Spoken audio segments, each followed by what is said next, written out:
नमस्कार। स्वागत है एक बार फिर आप सभी का आपके अपने कार्यक्रम अनोखे रिवाज में।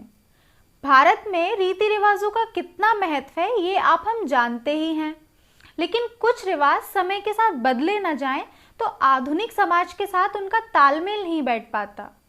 मैं ज्योति इस बार आपको एक ऐसे रिवाज के बारे में बताने जा रही हूँ जो आज के समय में भी मौजूद है। ये जानकर थोड़ा असहज लगता है।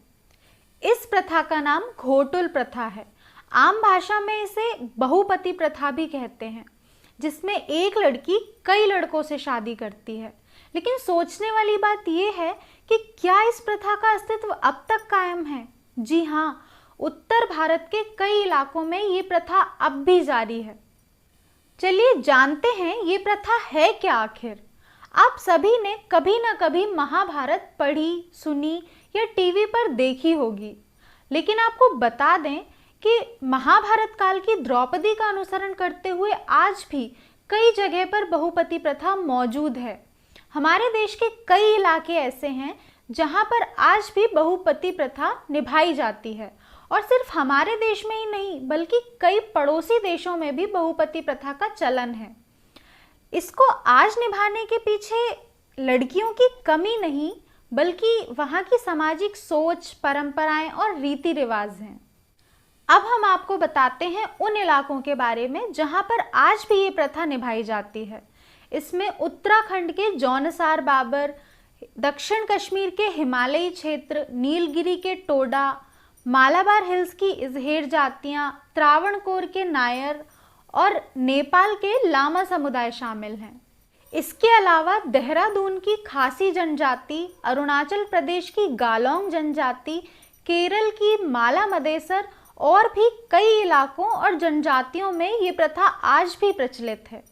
ऐसे ही हिमाचल प्रदेश के किन्नौर जिले में इस प्रथा को यहाँ की भाषा में घोटुल प्रथा कहते हैं। सदियों पुरानी इस प्रथा के चलते सभी भाई एक ही लड़की से शादी करते हैं। इस रिवाज से जुड़ी जो मान्यताएं हैं वो पांडवों और द्रौपदी से जुड़ी हुई हैं।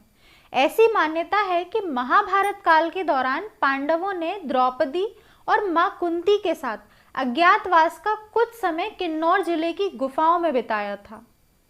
इस प्रथा में सभी भाई एक ही लड़की से शादी करते हैं। ये शादी पहले केवल एक भाई के साथ होती है, उसके बाद उस दुल्हन का वागदान कर बाकी भाइयों से भी उसकी शादी करा दी जाती है। इस शादी के बाद जन्म लेने वाले बच्चों का सभी भाइयों में से जैविक पिता कौन है ये किसी को पता नहीं होता। वहीं कई भाइयों की एक ही पत्नी होने के बावजूद भी भाइयों में किसी तरह का तनाव या मतभेद नहीं होता है। यहाँ तक कि वहाँ की लड़कियों को भी इस परंपरा से कोई समस्या नहीं है, क्योंकि उन्हें बचपन से ही पता होता है कि उनकी शादी कई पुरुषों से होगी। इसी तरह नेपाल की तिब्बती सीमा से लगे हुए हुमला जिले के लामा समुदाय में भी इसी तरह की बहुपति प्रथा कायम है।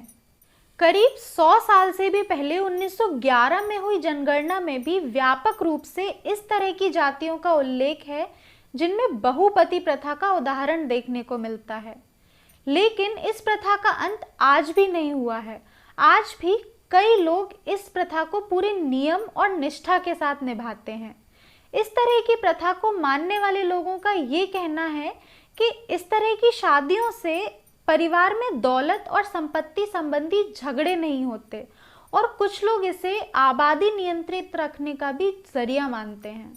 हालांकि कानून इस तरह की शादियों को मान्यता नहीं देता, फिर भी हिमालय के कई पहाड़ी क्षेत्रों जैसे तिब्बत और नेपाल में ऐसी शादियां हो रही हैं और चल रही हैं।